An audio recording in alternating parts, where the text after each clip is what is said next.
Hi students. നമ്മൾ last ക്ലാസ്സിൽ പറഞ്ഞു നിർത്തിയത് മൈനേഴ്സും കോഫാക്ടേഴ്സും കാണുന്നതിനെ കുറിച്ചായിരുന്നു. അപ്പോൾ ഇവിടെ നമ്മൾക്ക് question find the cofactors of this matrix. ഇത് ഒരു ലാസ്റ്റ് ചെയ്തതുപോലെ ഒരു 3x3 മെട്രിക്സ് ആണ്. അപ്പോൾ നമ്മൾ മൈനസ് കാണുന്നു ആദ്യം M11. അറിയാം M11 എന്ന് പറയുമ്പോൾ ഫസ്റ്റ് റോയിലെ ഫസ്റ്റ് എലമെൻറ്റ്. അപ്പോൾ 1 ആണിത്. അത് വരുന്ന റോയും കോളവും കളഞ്ഞാൽ ബാക്കി വരുന്നതിൻ്റെ determinant equal to 5 - 1 1 2 equal to 10 minus 1 അല്ലേ, that is equal to 11. അതാണ് M11. Now M12 equal to determinant 0 ആണ് 1 2. അത് വരുന്ന റോയും കോളവും കളഞ്ഞാൽ ബാക്കി 3 - 1 0 2 equal to 6 - 0 equal to 6.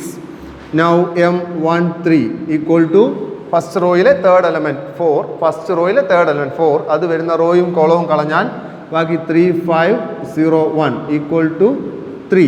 3 into 3 minus 0, it's 3. Now M21 കാരണം 1 1 1 2 1 3 കഴിഞ്ഞ് 2 1. 2 1 is 3. അത് വരുന്ന റോയും അത് വരുന്ന കോളവും കളഞ്ഞാൽ ബാക്കി determinant 0 4 1 2 equal to 0 minus 4 equal to minus 4. Now M22 equal to determinant second റോയിലെ സെക്കൻഡ് എലമെൻറ്റ് ദാറ്റ് ഇസ് 5. അത് വരുന്ന റോയും കോളവും കളഞ്ഞാൽ ബാക്കി 1 4 0 2. ശ്രദ്ധിക്കുന്നുണ്ടല്ലോ, 1 4 0 2 equal to 2 minus 0 it's equal to 2. Now M22 കഴിഞ്ഞ് M23 സെക്കൻഡ് റോയിലെ തേർഡ് -1. അത് വരുന്ന റോയും കോളവും കളഞ്ഞാൽ 1 0 0 1 ഈക്വൽ ടു 1. എക്സ്പാൻഡ് ചെയ്യുമ്പോൾ 1 ആണ്. നൗ M31 തേർഡ് റോയിലെ ഫസ്റ്റ് എലമെൻറ്റ് 0. അത് വരുന്ന റോയും കോളവും കളഞ്ഞാൽ ബാക്കി 0 4 5 - 1 equal to 0 - 20 equal to -20. Now M32 third റോയിലെ സെക്കൻഡ് എലമെൻറ്റ് ഇറ്റ്സ് 1. അത് വരുന്ന റോയും കോളവും കളഞ്ഞാൽ 1 4 3 - 1 it's equal to 1 into 1 minus 1 minus 12 it's equal to minus 13. Now M33 equal to determinant third റോയിലെ തേർഡ് എലമെൻറ്റ് റോയും കോളവും കളഞ്ഞാൽ ബാക്കി 1 0 3 5 equal to 5 minus 0 equal to 5. ഇങ്ങനെയാണ് മൈനസ് കണ്ടു. ഇനി ഇതിൻ്റെ എല്ലാം നമ്മൾ എന്ത് കാണണം? കോഫാക്ടേഴ്സ് എഴുതുന്നു. A11 അല്ലേ, that is equal to A11 equal to M11 11 ആണ്. 1 1 കൂട്ടുമ്പോൾ ഈവൻ പൊസിഷനാണ്, 1 1 2 ഈവൻ പൊസിഷനാണ്. അതുകൊണ്ട് 11 11 ആയിട്ട് തന്നെ എഴുതും. Now M12 is 6. 1 ഉം 2 ഉം കൂട്ടുമ്പോൾ 3 ഓഡ് പൊസിഷനാണ്. അതുകൊണ്ട് 6ന് പകരം -6. അതുപോലെ A13 1 ഉം 3 ഉം കൂട്ടുമ്പോൾ ഈവൻ ആണ്. അതുകൊണ്ട് എന്ത് കിട്ടിയോ അയാളെ തന്നെ എഴുതുക 3. Now A21 M21 is -4. 2 ഉം 1 ഉം കൂട്ടുമ്പോൾ ഓഡ് പൊസിഷനാണ്. 2 + 1 is 3 ഓഡ് പൊസിഷൻ ആയതുകൊണ്ട് -4ന് പകരം ഓപ്പോസിറ്റ് സൈനായ 4. Now A22 is 2. 2 + 2 ഇത് ഈവൻ പൊസിഷനാണ് 2 2. അതുകൊണ്ട് അത് അങ്ങനെ തന്നെ എഴുതും. Now A23 equal to A23 odd പൊസിഷനാണ്. 2 + 3 ഓടാണ്. ഓടാകുമ്പോൾ 1 ആണ്, അതിന് ഓപ്പോസിറ്റ് സൈൻ എഴുതണം. Now A31 equal to 3 + 1 even പൊസിഷനാണ്. അതുകൊണ്ട് -20 -20 ആയിട്ട് തന്നെ എഴുതും. നൗ A32 3 + 2 5 ഓഡ് പൊസിഷനാണ്. ഇവിടെ -13 വന്നു, അതിൻ്റെ ഓപ്പോസിറ്റ് സൈൻ 13. A33 M33 5 ആണ്. 3 + 3 ഈവൻ, അതുകൊണ്ട് A33 5 ആകും. മനസ്സിലാവുന്നുണ്ടല്ലോ. ഇങ്ങനെയാണ് മൈനേഴ്സും കോഫാക്ടേഴ്സും ഒരു മെട്രിക്സിൻ്റെ കാണുന്നത്. 2/2 ആണെങ്കിൽ വളരെ എളുപ്പമാണ്, പെട്ടെന്ന് ഒരു നമ്പറിൽ എഴുതാം. 3/3 ആകുമ്പോൾ കുറച്ച് ഡിറ്റർമിനൻറ്റ് എക്സ്പാൻഡ് ചെയ്ത് ചെയ്യേണ്ടി വരും, ശ്രദ്ധിക്കുക. ഇനി നമ്മൾ എഴുതിയ നമ്മൾ ഡിറ്റർമിനൻറ്റ് കണ്ടായിരുന്നു. അപ്പോൾ ഡിറ്റർമിനൻറ്റ് എങ്ങനെയാണ് കോഫാക്ടറുമായി റിലേറ്റ് ചെയ്ത് വരുന്നതെന്നാണ് നമ്മൾ പറയാൻ പോകുന്നത്. ഇപ്പോൾ നോക്കൂ, ഇത് ക്യാപിറ്റൽ A എന്ന് പറയുന്ന ഒരു മെട്രിക്സ് ആണ് ജനറൽ. അപ്പോൾ ഡിറ്റർമിനൻറ്റ് എന്ന് പറയുമ്പോൾ നമ്മൾ എങ്ങനെ എക്സ്പാൻഡ് ചെയ്യുക? A11 ഇൻറ്റു അത് വരുന്ന റോയും കോളവും കളഞ്ഞ് വരുന്നത് എന്ന് പറയുമ്പോൾ A11 ഇൻറ്റു അത് വരുന്ന റോയും കോളവും കളഞ്ഞ് കിട്ടുന്നതിനെ തന്നെ ആണല്ലോ A11ൻ്റെ കോഫാക്ടറായി പറയുന്നത്, ക്യാപിറ്റൽ A11 എന്ന് പറയുന്നത്.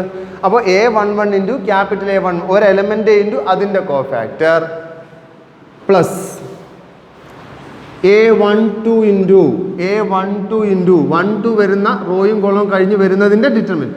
അപ്പം അത് കളയുന്നതിൻ്റെ ബാക്കിയുള്ള ഡിറ്റർമിനൻ്റാണ് അതിൻ്റെ കോഫാക്ടർ എന്ന് പറയുക.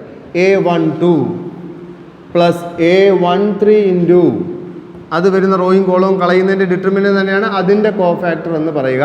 നമ്മൾ ഡിറ്റർമിനൻ്റ് എക്സ്പാൻഡ് ചെയ്യുന്ന സമയത്ത് ഇതേ ഇൻറ്റു ഇതിൻ്റെ ഡിറ്റർമിനൻ്റ് -a12 ഇൻറ്റു എന്നായിരുന്നു പറഞ്ഞത്. പക്ഷേ ഇവിടെ പ്ലസ് ആണ് എഴുതിയത്. അതിന് കാരണം എന്താ? കാരണം a12 ഉണ്ടല്ലോ, a12 എന്ന് പറഞ്ഞാൽ 1+2 ഓഡ് പൊസിഷൻ അല്ലേ. അത് നിങ്ങൾ മൈനർ കണ്ടിട്ട് എഴുതുമ്പം ഈ പ്ലസ് എന്തായിക്കോളും? എക്സ്പാൻഡ് ചെയ്ത് എഴുതുമ്പോൾ അത് മൈനസ് ആയിക്കോളും. മനസ്സിലാവുന്നു? അവിടെ നമ്മൾ കോഫാക്ടറിൽ പറഞ്ഞില്ല, എക്സ്പാൻഷനിലാണ് പറഞ്ഞത്. അതുകൊണ്ടാണ് ഡിറ്റർമിനൻ്റ് എക്സ്പാൻഡ് ചെയ്യുമ്പോൾ ഇതേ ഇൻറ്റു ഡിറ്റർമിനൻ്റ് മൈനസ് ഇതേ ഇൻറ്റു പ്ലസ് ഇതേ ഇൻറ്റു എന്ന് പറയുന്നത്. പക്ഷേ ഇവിടെ കോഫാക്ടറിൽ പറയുമ്പോൾ ആ മൈനസ് ഇതിൽ ഉൾക്കൊള്ളുന്നു, ഇതിനകത്തൊരു മൈനസ് ഉണ്ട്, അതിവിടെ ഓൾറെഡി വന്നോളും. അതുകൊണ്ടാണ് ഇവിടെ പ്ലസ് ഇടുന്നത്. മൈനസ് ഇതിനുള്ളിലുള്ള ആളാണ്. എക്സ്പാൻഷൻ എഴുതുമ്പോൾ മൈനസ് പുറത്ത് വരും. മനസ്സിലാവുന്നുണ്ടല്ലോ? അപ്പം ഡിറ്റർമിനൻറ്റിനെ കോഫാക്ടറിൽ എഴുതാൻ ചോദിച്ചാൽ, എങ്ങനെ എഴുതാൻ ചോദിച്ചാലും, ഇപ്പം തേർഡ് റോയിലാണ് എക്സ്പാൻഡ് ചെയ്യേണ്ടതെന്ന് വെക്കുക. തേർഡ് റോയിലാണെങ്കിൽ a31 into capital A31 plus a32 into capital A32 plus a33 into capital A33 എന്നാണ്. മനസ്സിലാവുന്നുണ്ടല്ലോ? ഏത് എലമെൻറ്റിനാണ് ഡിറ്റർമിനൻ്റ് എക്സ്പാൻഷൻ എന്ന് പറഞ്ഞാൽ ഏത് റോ വെച്ചാണോ ഏത് കോളം വെച്ചാണോ ചെയ്യുന്നത് അത് എലമെൻറ്റ് ഇൻറ്റു അതിൻ്റെ കോഫാക്ടർ എന്നാണ്. എല്ലാം പ്ലസ് ആണ് കോഫാക്ടറിൽ എഴുതുമ്പോൾ. പക്ഷേ എക്സ്പാൻഷൻ എഴുതുമ്പോൾ അങ്ങനെയല്ല, പ്ലസ് മൈനസ് മാറും. പക്ഷേ കോഫാക്ടറിൽ എഴുതുമ്പോൾ ഫുൾ പ്ലസ് ആണ്. ഈ കോഫാക്ടറിൻ്റെ സൈനാണ് നമ്മൾക്ക് നേരത്തെ പഠിച്ചതുപോലെ പ്ലസ് മൈനസുകളായി മാറുന്നത്. അപ്പോൾ ശ്രദ്ധിക്കുക, ഒരു ഡിറ്റർമിനൻ്റ് കോഫാക്ടറിൽ എക്സ്പാൻഡ് ചെയ്യാൻ ചിലപ്പോൾ ഒരു മാർക്കിനെങ്ങാനും ചോദിച്ചാൽ ഫുൾ പ്ലസ് ആണ്, അത് മറന്നു പോകരുത്. അല്ലാതെ എക്സ്പാൻഷനിലാണ് നടുക്ക് മൈനസ് ഒക്കെ വരിക. ശ്രദ്ധിക്കുക. അടുത്തത് adjoint and inverse of A matrix. വളരെ ഇമ്പോർട്ടൻ്റ് ആയ മെട്രിക്സിലെ ഒരു പോർഷനാണ് അഡ്ജോയിൻറ്റും ഇൻവേഴ്സും. ശ്രദ്ധിക്കുക, എളുപ്പമാണ്. അഡ്ജോയിൻ്റ് ഓഫ് എ മെട്രിക്സ്, ഇപ്പോൾ അഡ്ജോയിൻ്റ് ഓഫ് ക്യാപിറ്റൽ എ എന്ന് പറഞ്ഞാൽ നിങ്ങൾ ഇങ്ങനെയാണ് എഴുതുക, adj of capital A. Adjoint of capital A എന്ന് പറഞ്ഞാൽ നമ്മൾ ഏതൊരു മെട്രിക്സ് തന്നാലും അതിൻ്റെ കോഫാക്ടർ എഴുതി വെക്കുമല്ലോ, കോഫാക്ടറുകൾ. ആ മെട്രിക്സ് ഉണ്ടല്ലോ, കോഫാക്ടർ ഓഫ് എ എഴുതി വെക്കുന്ന മെട്രിക്സ്, അതിൻ്റെ ട്രാൻസ്പോസിനെയാണ് നിങ്ങൾ അഡ്ജോയിൻ്റ് എന്ന് പറയുക. Adjoint is the transpose of cofactor matrix. ഇനി ഇൻവേഴ്സ് എന്ന് പറഞ്ഞാൽ inverse of A equal to adj A divided by determinant A എന്നാണ്. Provided determinant A not equal to 0. ഒരു മെട്രിക്സിൻ്റെ ഡിറ്റർമിനൻ്റ് നോട്ട് ഈക്വൽ ടു 0 ആവണം, 0 ആവാൻ പാടില്ല. അപ്പം അങ്ങനെയാണ് ഇൻവേഴ്സ് ഓഫ് എ, അഥവാ അതിനെ നമ്മൾ എഴുതുന്നത് equal to A inverse a⁻⁻1 എന്നാണ്. A inverse equal to adjoint A by determinant A. ഇങ്ങനെ കിട്ടുന്ന അഡ്ജോയിൻ്റ് എ ആ മെട്രിക്സിൻ്റെ ഡിറ്റർമിനൻ്റ് കൊണ്ട് ഡിവൈഡ് ചെയ്യുന്നതാണ് എ ഇൻവേഴ്സ്. ഡിറ്റർമിനൻ്റ് 0 ആയി പോയി കഴിഞ്ഞാൽ, ഒരു നമ്പറിനെ 0 കൊണ്ട് ഡിവൈഡ് ചെയ്താൽ ഇൻഫിനിറ്റി എക്സിസ്റ്റ് ചെയ്യുന്നില്ല. അപ്പോൾ എ ഇൻവേഴ്സ് എന്ന് പറയുന്നത് ഉണ്ടാവില്ല. അപ്പം ഒരു മെട്രിക്സിൻ്റെ ഡിറ്റർമിനൻ്റ് 0 ആണെങ്കിൽ അതിനെന്തുണ്ടാവില്ല? ഇൻവേഴ്സ് ഉണ്ടാവില്ല. ഒരു മെട്രിക്സിൻ്റെ ഡിറ്റർമിനൻ്റ് 0 ആവുന്നതിനെയാണ് നമ്മൾ സിംഗുലർ മെട്രിക്സ് എന്ന് പഠിച്ചിരുന്നത്. നിങ്ങൾക്ക് ഓർമ്മയുണ്ടാവും. സിംഗുലർ മെട്രിക്സ് എന്ന് പറഞ്ഞാൽ ഡിറ്റർമിനൻ്റ് 0 ആവുന്ന മെട്രിക്സ് ആണ്. അങ്ങനെ സിംഗുലർ മെട്രിക്സുകൾക്ക് എന്തില്ല? ഇൻവേഴ്സ് എക്സിസ്റ്റ് ചെയ്യില്ല. ശ്രദ്ധിക്കുക. അപ്പം അഡ്ജോയിൻ്റ് കാണുന്നത് കോഫാക്ടർ എയുടെ ട്രാൻസ്പോസ് ആണ്. എ ഇൻവേഴ്സ് എന്ന് പറഞ്ഞാൽ adjoint A by determinant A ആണ്. ഇനി എ സിംഗുലർ ആണെങ്കിൽ എ ഇൻവേഴ്സ് ഇല്ല. സിംഗുലർ എന്ന് പറഞ്ഞാൽ ഡിറ്റർമിനൻ്റ് 0 ആയാൽ എ ഇൻവേഴ്സ് ഉണ്ടാവില്ല, കാരണം ഡിനോമിനേറ്റർ 0 ആയി പോകും. ഫൈൻഡ് ദ അഡ്ജോയിൻ്റ് അല്ലെങ്കിൽ അഡ്ജോയിൻ്റ് മെട്രിക്സ് ഓഫ് മെട്രിക്സ് 1 - 3 4 2. അപ്പോൾ ഞാൻ അതിനെ ക്യാപിറ്റൽ ബി എന്ന് വിളിക്കുന്നു. Let capital B equal to matrix 1 - 3 4 2. Therefore ഇനി അഡ്ജോയിൻ്റ് ആണ് കാണുന്നത്. അപ്പോൾ അഡ്ജോയിൻ്റ് എന്ന് പറഞ്ഞാൽ കോഫാക്ടറിയുടെ ട്രാൻസ്പോസ് ആണ്. അപ്പോൾ നമ്മൾ ആദ്യം കോഫാക്ടർ കാണണം. അപ്പോൾ കോഫാക്ടർ കാണണമെങ്കിൽ അതിന് മുമ്പ് എന്ത് കാണണം? മൈനസ് കാണണം. അപ്പോൾ ഞാൻ എഴുതുന്നു M11 ഈക്വൽ ടു ഫസ്റ്റ് റോയിലെ ഫസ്റ്റ് എലമെൻറ്റ്, അത് വരുന്ന റോയും കോളവും കളഞ്ഞാൽ ബാക്കി 2 ആണുള്ളത്. M12 -3, അതിൻ്റെ റോയും കോളവും കളഞ്ഞാൽ ബാക്കി 4 ആണുള്ളത്. M21 4, അത് പോയാൽ -3 ആണ്. M22 2 ആണ്, അത് പോയാൽ 1 ആണ്. അപ്പോൾ സ്വാഭാവികമായിട്ടും മൈനസ് എഴുതി കോഫാക്ടർ എഴുതാം. A11 ഈവൻ പൊസിഷൻ 1 + 1 ഈവൻ, അത് തന്നെ എഴുതും. A12 1 + 2 ഓഡാണ്, അതുകൊണ്ട് 4ന് പകരം -4 എന്ന് എഴുതുക. A21 2 + 1 ഓഡാണ്, അതുകൊണ്ട് -3ക്ക് പകരം 3 എന്ന് എഴുതുക. A22 ഈവൻ ആണ്, അതുകൊണ്ട് 1ന് പകരം 1 എന്ന് എഴുതുക. ഇനി നിങ്ങൾക്ക് ധൈര്യമായിട്ട് എഴുതാം. കോഫാക്ടർ ഓഫ് ബി എന്ന് പറഞ്ഞാൽ മെട്രിക്സ് 2 -4 3 1, അതേ ഓർഡറിൽ തന്നെ എഴുതണം. 1 1 1 2 2 1 2 2 എന്നുള്ള ഓർഡറിൽ എഴുതി. ഇനി എഴുതാവുന്നത് adjoint of B. Adjoint of B എന്ന് പറഞ്ഞാൽ കോഫാക്ടർ ഓഫ് ബിയുടെ ട്രാൻസ്പോസ് ഈക്വൽ ടു മെട്രിക്സ്, ഇതിൻ്റെ ട്രാൻസ്പോസ് എടുക്കുമ്പോൾ 2 3 -4 1 റോ ആയിട്ടുള്ളതിനെ കോളമായിട്ട് എഴുതി. ഇതാണ് adjoint of matrix. Adjoint of A matrix. മനസ്സിലാവുന്നുണ്ടോ? ഇനി ശ്രദ്ധിക്കേണ്ട ഒരു കാര്യം, ഒരു 2/2 മെട്രിക്സ് ആണ് തരുന്നതെങ്കിൽ അഡ്ജോയിന്റ് കാണാനുള്ള എളുപ്പ വഴി എന്ന് പറയുന്നത്, ചിലപ്പോൾ ചില പരീക്ഷയ്ക്ക് 1 മാർക്കിനൊക്കെ ചോദിച്ചാൽ അഡ്ജോയിന്റ് കാണാനുള്ള എളുപ്പ വഴി എന്ന് പറയുന്നത് മെട്രിക്സ് ഈ രണ്ട് ആളുകളെ തമ്മിൽ അങ്ങോട്ടും ഇങ്ങോട്ടും മാറ്റി എഴുതുക. 2 1 ഡയഗണലുള്ള ആളുകളെ തിരിക്കുക, അപ്പുറത്ത് അല്ലാതെ കിടക്കുന്ന ആളുകളുടെ സൈൻ മാറ്റിയാൽ മാത്രം മതിയാവും. -4 3 ഇതാണ് അഡ്ജോയിന്റ്. ഇത് 2/2 മെട്രിക്സിന് മാത്രമേ ഈ എളുപ്പ രീതിയിൽ കാണാൻ പറ്റൂ. ചില എൻട്രൻസിനൊക്കെ പോകുമ്പോൾ നിങ്ങൾ എക്സാമിന് ഇത് ആവശ്യമായി വരും. ഡയഗണൽ എക്സ്ചേഞ്ച് ചെയ്യുക, ബാക്കിയുള്ളവരുടെ സൈൻ മാറ്റി കൊടുക്കുക. അങ്ങനെയാണ് 2/2 എളുപ്പത്തിൽ കാണുന്നത്. പക്ഷേ പരീക്ഷയ്ക്ക് 2 മാർക്കിനോ 3 മാർക്കിനോ ചോദിച്ചാൽ നമ്മൾ ഈ ലോങ് പ്രോസസ്സ് വഴി തന്നെ ആൻസറിലേക്ക് എത്തിച്ചേരേണ്ടത്. അടുത്തൊരു question, find adjoint if A equal to ഒരു 3/3 മെട്രിക്സ്. അപ്പോൾ അഡ്ജോയിന്റ് കാണാനാണ് നമ്മൾ ആദ്യം മൈനർ കാണണം, കോഫാക്ടർ കാണണം, അതിൻ്റെ ട്രാൻസ്പോസ് എടുക്കുക, അഡ്ജോയിന്റ് ആകും. അപ്പോൾ നേരത്തെ ചെയ്ത അതേ പ്രോസസ്സ് തന്നെയാണ്. അപ്പോൾ ആദ്യം നമുക്ക് M11 കാണാം. ഫസ്റ്റ് M11 ഫസ്റ്റ് റോയിൽ ഫസ്റ്റ് എലമെന്റ് അത് വരുന്ന റോയും കോളവും കഴിഞ്ഞാൽ ബാക്കി 1 0 0 1 ഈക്വൽ ടു 1. നൗ M12 -3 വരുന്ന റോയും കോളവും കഴിഞ്ഞാൽ 0 0 4 1 ഈക്വൽ ടു 0. M13 0 ആണ്, അത് വരുന്ന റോയും കോളവും കഴിഞ്ഞാൽ ബാക്കി 0 1 4 0 ഇറ്റ്സ് ഈക്വൽ ടു 0 -4 ഇറ്റ്സ് -4. ശ്രദ്ധിച്ച് ചെയ്യുക, നിങ്ങൾക്ക് അറിയാവുന്നുള്ളത് കൊണ്ടാണ് സ്പീഡിൽ ചെയ്യുന്നത്. നൗ M21 സെക്കൻഡ് റോയിലെ ഫസ്റ്റ് 0 അത് വരുന്ന റോയും കോളവും കഴിഞ്ഞാൽ ബാക്കി -3 0 0 1 ഈക്വൽ ടു -3. M22 1 ആണ്, അത് വരുന്ന റോയും കോളവും കഴിഞ്ഞാൽ 1 0 4 1 ഈക്വൽ ടു 1. M23 സെക്കൻഡ് റോയിലെ തേർഡ് എലമെന്റ് അത് കളഞ്ഞാൽ 1 -3 4 0 ഈക്വൽ ടു 0 -12 ഈക്വൽ ടു 12. ശ്രദ്ധിക്കുക, 0 -12 ഈക്വൽ ടു 12.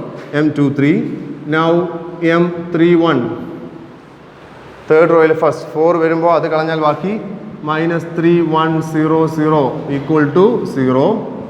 M32 0 ആണ്, അത് വരുന്നത് കളഞ്ഞാൽ 1 0 0 0 ഇറ്റ്സ് ഈക്വൽ ടു 0. M33 1 ആണ്, അത് കളയുമ്പോൾ 1 -3 0 1 ഈക്വൽ ടു 1. ഇനി ഇതിൻ്റെ എല്ലാം നമ്മൾക്ക് എന്തെഴുതണം? കോഫാക്ടറുകൾ എഴുതണം. ക്യാപിറ്റൽ A11 അറിയാമല്ലോ, ക്യാപിറ്റൽ A11 ഈവൻ പൊസിഷനാണ്, അത് അതുപോലെ എഴുതുക. A12 ഓഡ് ആണ്, ബട്ട് ഇറ്റ് 0, അതുകൊണ്ട് 0 ആയിട്ട് തന്നെ എഴുതിയാൽ മതി. A13 ഈവൻ ആണ്, -4 വന്നു, അത് -4 ആക്കി തന്നെ എഴുതുക. A21 -3 ആണ്, ഓഡ് പൊസിഷൻ, അതുകൊണ്ട് -3 എന്താവും? 3 ആയി മാറും. A22 ഈവൻ പൊസിഷൻ, അതുകൊണ്ട് 1 1 തന്നെ. A23 ഓഡ് പൊസിഷൻ, അതുകൊണ്ട് 12 -12 ആയി മാറും. Now A31 even position, 3 + 1 4 even position, അതുകൊണ്ട് 0 0 തന്നെ. A32 odd position, but it 0, അതുകൊണ്ട് 0. A33 ഈവൻ പൊസിഷൻ, അതുകൊണ്ട് 1 1 ആയിട്ട് തന്നെ നിൽക്കും. ഇങ്ങനെയാണ് കോഫാക്ടർ കിട്ടി. ഇനി ഈ കോഫാക്ടറുകളെ നമ്മൾ എന്താക്കി എഴുതണം? ഒരു മെട്രിക്സ് ആക്കി എഴുതുക. അപ്പോൾ കോഫാക്ടർ ഓഫ് എ നമുക്ക് എടുത്തെഴുതാം. A11 A12 0 -4 നൗ 3 1 -12 അതേ പൊസിഷനിൽ തന്നെയാണ് എഴുതുന്നത്. നൗ 0 0 1 ഇതാണ് cofactor of A. therefore adjoint of A equal to cofactor of A യുടെ transpose equal to matrix row column ആക്കി എഴുതുന്നു. 1 0 -4 3 1 -12 0 0 1 ഇതാണ് നമ്മളുടെ അഡ്ജോയിന്റ് ഓഫ് എ. അടുത്തൊരു ക്വസ്റ്റ്യൻ, നമ്മൾ അഡ്ജോയിന്റ് കഴിഞ്ഞു, അടുത്ത ഇൻവേഴ്സ് എങ്ങനെയാണ് കാണുന്നത് നോക്കാം. Find the inverse of 1 -4 3 2. അപ്പോൾ ഇൻവേഴ്സ് കാണുന്നത് നമുക്കറിയാവുന്നതാണ്. എ ഇൻവേഴ്സ് എന്ന് പറഞ്ഞാൽ adjoint A by determinant A എന്നാണ്, ആണല്ലോ. അപ്പോൾ ആദ്യം അഡ്ജോയിന്റ് എ കാണണം. അഡ്ജോയിന്റ് എ കാണുന്നതിന് നമ്മൾ എന്ത് കാണണം? മൈനസ് കാണണം. M11 ഈക്വൽ ടു പറയൂ 1 1 2. M12 ഫസ്റ്റ് റോയിലെ സെക്കൻഡ് എലമെന്റ് -4 അല്ലേ, അത് വരുന്നത് കഴിഞ്ഞാൽ 3. M21 3 ആണ്, അപ്പോൾ അതും കളഞ്ഞാൽ -4. M22 2 ആണ്, അത് വരുന്ന റോയും കോളവും കളഞ്ഞാൽ ബാക്കി 1. therefore A11 എന്ന് പറഞ്ഞാൽ 2. A12 ഓഡ് പൊസിഷൻ ഓപ്പോസിറ്റ് ആകും. A21 ഓഡ് പൊസിഷൻ ഓപ്പോസിറ്റ് ആകും. A22 1 ആയി തന്നെ നിൽക്കും. therefore cofactor of cofactor matrix എന്ന് പറയുന്നത് cofactor equal to matrix 2 -3 4 1. Therefore adjoint of ഈ മെട്രിക്സിന് നമ്മൾ എ എന്ന് പേര് കൊടുക്കുക. ലെറ്റ് എ ഈക്വൽ ടു മെട്രിക്സിന് എ എന്ന് പേര് കൊടുത്തു. Therefore cofactor of A and adjoint of A equal to ഇതിൻ്റെ ട്രാൻസ്പോസ് 2 - 3 4 1 നമ്മൾ നേരത്തെ ചെയ്തതാണ്. അപ്പോൾ അഡ്ജോയിൻ്റ് എ കഴിഞ്ഞുള്ളൂ. ഇനി നമുക്ക് എന്ത് വേണം? ഇതിൻ്റെ ഡിറ്റർമിനൻറ്റ് കൂടി കാണേണ്ടതുണ്ട്. ഡിറ്റർമിനൻറ്റ് എ ഈക്വൽ ടു, അപ്പോൾ ഒരു ഇൻവേഴ്സ് കാണാൻ തന്നാൽ ആദ്യം നിങ്ങൾ ഡിറ്റർമിനൻറ്റ് കാണുക, അതിന് ശേഷമേ മൈനറും കോഫാക്ടറും കാണാൻ പാടുള്ളൂ. ആദ്യം ഡിറ്റർമിനൻറ്റ് കാണും. Determinant A equal to 2 - -12 equal to 2 + 12 equal to 14. Determinant non zero ആണെങ്കിൽ ഇൻവേഴ്സ് ഉണ്ടാവുള്ളൂ. അതുകൊണ്ടാണ് ഡിറ്റർമിനൻറ്റ് ആദ്യം കാണണമെന്ന് പറയുന്നത്. അപ്പോൾ 14 കിട്ടി. Therefore A inverse equal to 1/14 into matrix 2 4 - 3 1. Adjoint A by determinant എന്നാണ്. ആ ബൈ ഡിറ്റർമിനൻ്റ് നമ്മൾ 1/, എന്നാണ് എഴുതുക. 1/14 into 1/determinant into adjoint A, അല്ലെങ്കിൽ adjoint A by 14. That is the A inverse. അടുത്തൊരു question, find the inverse of ഒരു 3/3 ആണ്. അപ്പോൾ നേരത്തെ ചെയ്ത പോലെ തന്നെ നമ്മൾ കോഫാക്ടർ കാണണം, അഡ്ജോയിൻ്റ് കാണണം, എന്നിട്ട് ഡിറ്റർമിനൻ്റ് എ കൊണ്ട് ഡിവൈഡ് ചെയ്യണം. അപ്പോൾ ആദ്യം നിങ്ങൾ ഡിറ്റർമിനൻ്റ് എ കാണുക. ഡിറ്റർമിനൻ്റ് എ ഈക്വൽ ടു അറിയാമല്ലോ, 1 into 0 into 1 0 - 2 into 3 6 അറിയാലോ, എളുപ്പമാണ്, നമ്മൾ ചെയ്തിട്ടുള്ളതാണ്. 1 into അത് വരുന്ന റോയും കോളും കഴിഞ്ഞ് വരുന്നതിൻ്റെ expansion, -2 into 4 into 1 4 - 3 into 0 0 plus 0 into ചെയ്യേണ്ട കാര്യമില്ലല്ലോ കാരണം 0 into 1 that is equal to 1 into -6 plus 2 into 4 8 equal to 2. അപ്പോൾ ഡിറ്റർമിനൻ്റ് 2 എന്ന് കിട്ടി, നോൺ സീറോ ആണ്. അതുകൊണ്ട് എന്തുണ്ട്? ഇൻവേഴ്സ് എക്സിസ്റ്റ് ചെയ്യുന്നു. ഇൻവേഴ്സ് ഉണ്ടോ എന്ന് ചെക്ക് ചെയ്യാൻ ചോദിച്ചാൽ ഡിറ്റർമിനൻ്റ് കാണുക. ഇനി നമ്മൾ എന്ത് കാണണം? M11 minor cofactor.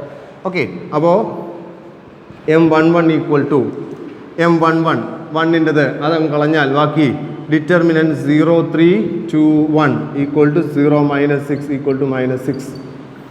M12 -2 വരുന്ന റോയും കോളവും കളഞ്ഞാൽ 4 3 0 1 ഈക്വൽ ടു 4. M13 0 ആണ്, അത് വരുന്ന റോയും കോളവും കളഞ്ഞാൽ 4 0 0 2 it's equal to 8. Now M21 4 ആണ്, അത് വരുന്ന റോയും കോളവും കഴിഞ്ഞാൽ ബാക്കി -2 0 2 1 ഈക്വൽ ടു -2. M22 0 ആണ്, അത് വരുന്ന റോയും കോളവും കഴിഞ്ഞാൽ 1 0 0 1 ഈക്വൽ ടു 1. M23 3 ആണ്, അത് വരുന്ന റോയും കോളവും കഴിഞ്ഞാൽ ബാക്കി 1 - 2 0 2 1 - 2 0 2 ഇറ്റ്സ് ഈക്വൽ ടു 2.